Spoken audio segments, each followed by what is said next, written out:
Shalom, perkenalkan nama saya Noni Fadila dengan NIM 184501192.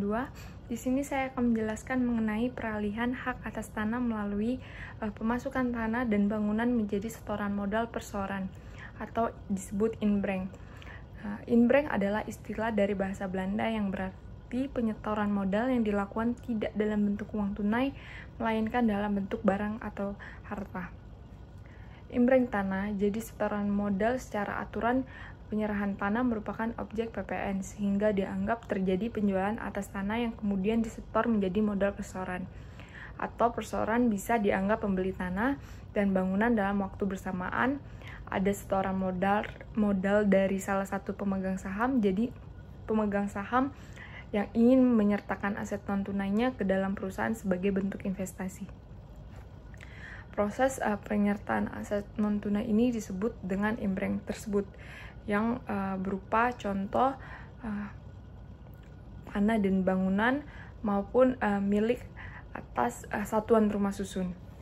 Proses penyertaan atas modal dalam bentuk non tunai atau disebut dengan inbreng ini tentu saja harus memperhatikan beberapa hal dari segi peraturan termasuk untuk keperluan perpajakan, karena aset yang disertakan sebagai modal bukan dalam bentuk tunai ataupun uang.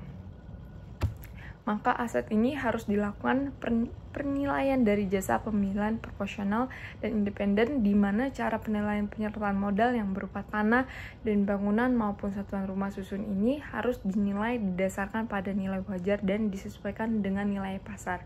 Dengan begitu, nilai dari tanah maupun satuan rumah susun ini ditaksir sesuai kondisi pasar pada saat itu. Adapun ketentuan perpajakan untuk inbreng itu pada dasarnya proses perpajakan dilakukan sama halnya dengan mekanisme jual beli seperti biasanya, sehingga bisa disimpulkan bahwa pajak penghasilan atas tanah yang disertakan sebagai modal ini di mata perpajakan ini ialah karena pemilik tanah akan bisa mendapatkan saham yang nilainya sama dengan nilai yang ia serahkan.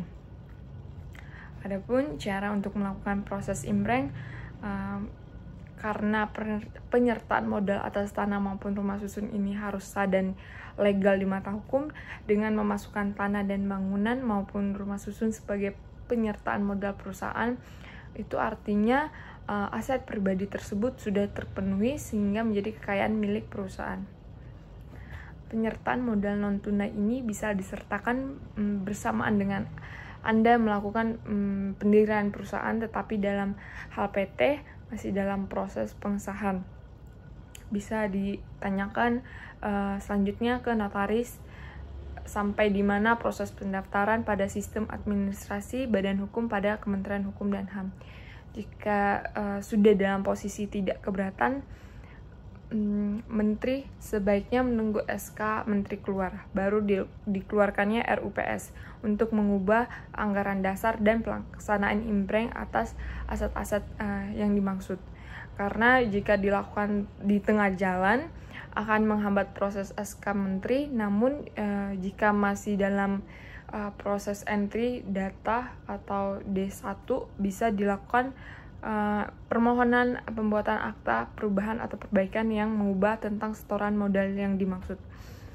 Nah, lalu akan tetapi bila penyertaan modal perusahaan non-tunai ini telah didirikan dan telah beroperasi, maka yang harus Anda lakukan penambahan modal ini melalui mekanisme RUPS di RUPS biasa dan RUPS luar biasa seperti yang sudah diatur secara jelas dalam Undang-Undang Nomor 40 Tahun 2007 tentang perseroran terbatas pada ayat 41 pada pasal 41 ayat 1. Sedangkan untuk peralihan hal pemasukan atas tanah bangunan maupun rumah susun ke dalam perusahaan ini juga diatur dalam beberapa peraturan seperti di dalam Undang-Undang Nomor 5 Tahun 1960 tentang UUPA, kemudian diatur pula dalam Peraturan Kepala BPN RI Nomor 1 Tahun 2010 dan berbagai peraturan lainnya. Penyertaan aset non tunai dalam PT ini harus dilakukan dalam sistem RUPS atau RUPS LB yang dibuat oleh akta notaris, lalu dilaporkan ke Kemenkumham. perubahan modal karena pemasukan tanah dan bangunan tersebut menjadi modal PT, kemudian dilaksanakan ditandatangani akta pemasukan di hadapan PPAT, juga menyelesaikan urusan terkait dengan perpajakan aset tanah dan bangunan maupun rumah susun tersebut. Setelah itu dilakukan pendaftaran tanah, pemeliharaan data untuk melakukan balik nama hak atas tanah dari bangunan maupun rumah susun tersebut menjadi sebuah PT. Contoh, pengusaha mau bikin usaha tapi pakai modal tanah yang dia alihkan menjadi milik perusahaan. Mungkin seperti itu. Adapun PT merupakan persekutuan modal di mana harta PT terpisah dari harta pribadi pemegang saham, sebagaimana dijelaskan dalam pasal 34 Undang-Undang Nomor 40 Tahun 2007 tentang perseroan terbatas.